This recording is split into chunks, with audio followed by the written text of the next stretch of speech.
Welcome to Mindful Moments. Nourish your mind on the go.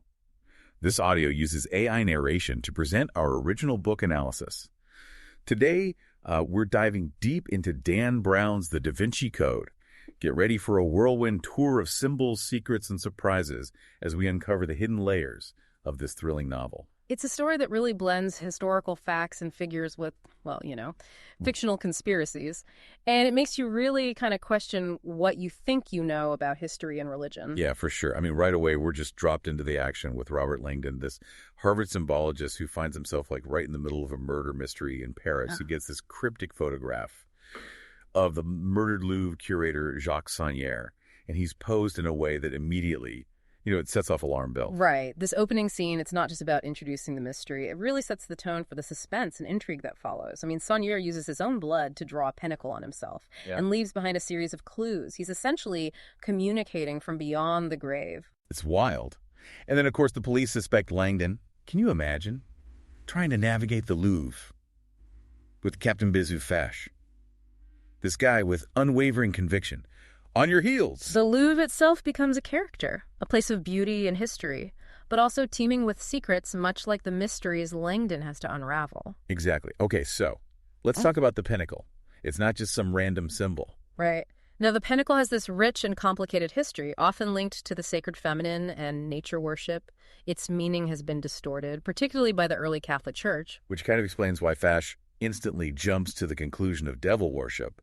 The novel really makes you question how symbols are interpreted and the historical context behind them. Absolutely. The Da Vinci Code challenges us to look beyond the surface. It really does. So Langdon is then joined by Sophie Neveu, Saunière's granddaughter, and this talented cryptologist. And their journey to crack the code takes them through art, mathematics, history. Da Vinci's works the Fibonacci sequence. It's like a scavenger hunt for the curious mind. Yeah. All these elements add this intellectual layer to the adventure, It makes it all more engaging. Totally. And then the clues lead them to the Priory of Sion, this secret society claiming to protect a hidden truth about the Holy Grail. But here's where Dan Brown throws us a curveball. The Grail isn't the cup we traditionally imagine. Right. He reimagines the Holy Grail as Mary Magdalene herself, the supposed wife of Jesus and the bearer of his bloodline. Now, that's a claim that could shake the very foundations of history and religion as we know it. It's certainly one of the novel's most controversial aspects. The Priory of Sion, according to Brown, has been guarding the secret for centuries, fearing the church's reaction. And Da Vinci, a supposed member of the Priory, hid clues to this secret in his iconic paintings, like the Mona Lisa and the Last Supper. It's as if art history itself is a conspiracy. Right. The novel presents the idea that these masterpieces, they're more than just beautiful works of art. They're coded messages, waiting for someone to decipher them. I love that. But their journey to uncover the truth. It's not a walk in the park. It's paved with danger. Langdon and Sophie find themselves pursued by Silas, an albino monk controlled by this mysterious figure known as the Teacher.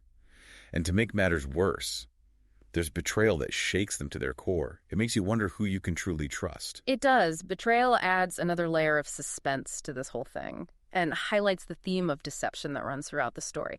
It constantly keeps you guessing. It really does. So at this point, it's a thrilling chase full of twists and turns. And it leads to the question, are we meant to take this alternative history as fact? Well, not necessarily. I mean, the Da Vinci Code is a work of fiction, but it does raise important questions about symbols, interpretations of history, and the role of faith, And it encourages you to think critically and explore different perspectives, which is something I know you value. Oh, absolutely. The chase for the Grail continues with like a high-stakes pursuit of the Keystone, this artifact that holds the map to its final resting place.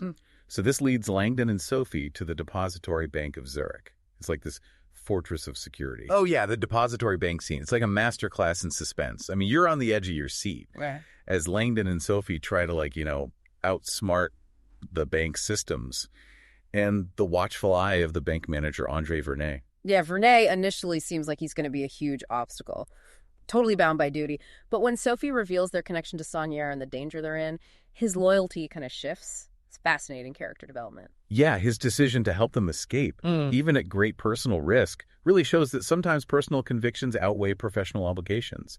It speaks to that larger theme of challenging authority. Totally. It's like he realizes there's a greater truth at stake. So they manage to escape the bank with the Keystone and Vernet's help. But their pursuers, driven by this blind faith, and the teacher's manipulation, they're still on their trail. Mm-hmm. And then the teacher, this puppet master, is revealed to have ties to Opus Dei, which is a real-life Catholic organization. Right, and this is where the lines between fact and fiction really blur. I mean, while Opus Dei does exist, the novel's portrayal, especially its alleged involvement in a conspiracy to suppress the truth about the Grail, is definitely controversial. And it's important to remember this is a fictional interpretation. Yeah, it's a good reminder that we should always be critical of fictional accounts and do our own research to separate fact from fiction. Absolutely. So Langdon Sophie and Serlet, Teabing the Grail scholar, they have to work together to decipher the Keystone's riddle. And that riddle points them to Rosslyn Chapel in Scotland. Oh, this place has always fascinated me. With its history steeped in symbolism and Templar lore, it seems like the perfect location for the climax of this historical mystery. It's not a random choice. Rosslyn Chapel, with its ties to the Knights Templar Freemasonry and all these various esoteric traditions, really embodies the secrets and hidden knowledge that Langdon and Sophie are seeking. For someone interested in architecture and symbolism like you, Rosslyn Chapel is like a visual feast, filled with intricate carvings and enigmatic designs. It's this giant puzzle waiting to be solved. It is. And as Langdon and Sophie work to decipher the chapel's secrets and find the Grail's resting place, they realize they're not alone. Silas and Remy, still under the teacher's influence, they have followed them, which leads to this dramatic confrontation as they try to protect the secret. Oh, wow. So that's where things take a darker turn. Yeah. The chase for the Grail leads to violence and loss, highlighting the potential cost of pursuing the truth. You know, it begs the question, are some secrets better left buried? It's a sobering reminder that knowledge, while enlightening, can also be dangerous. It really underscores the importance of approaching the quest for knowledge with wisdom and discernment. For sure. So after all the intrigue and danger, where does the Grail actually lead them? Well, that's the brilliance of the Da Vinci Code. It doesn't actually provide all the answers. It leaves you with more questions than answers, challenging you to draw your own conclusions. The final revelation, the true nature of the Grail and its location, is really left for the reader to interpret. Yeah, it doesn't hand you the truth on a silver platter, you know. It invites you to engage with the ideas and form your own opinions. Exactly, and that ambiguous ending is what makes the Da Vinci Code so thought-provoking, you know? It really encourages discussion and a deeper exploration of the history and symbolism it weaves together. Totally. It doesn't just end when you close the book. It stays with you and prompts you to question things and consider these different viewpoints. It does. It really sparks that sense of wonder and curiosity and urges you to just dig deeper into the mysteries it presents. So if you're ready to embark on your own quest for the Grail and explore the captivating world of the Da Vinci Code, we've got a link in the description where you can purchase the book. Yeah, unravel the riddles, discover the secrets hidden within its pages, and see if you can uncover the truth for yourself. It's a journey that will definitely challenge your assumptions, ignite your imagination, and leave you with a deeper appreciation for the power of symbols and the allure of historical mysteries. For sure. Before we wrap up, let's leave you with a final thought. Throughout the book, we see how institutions like the church have shaped our understanding of history.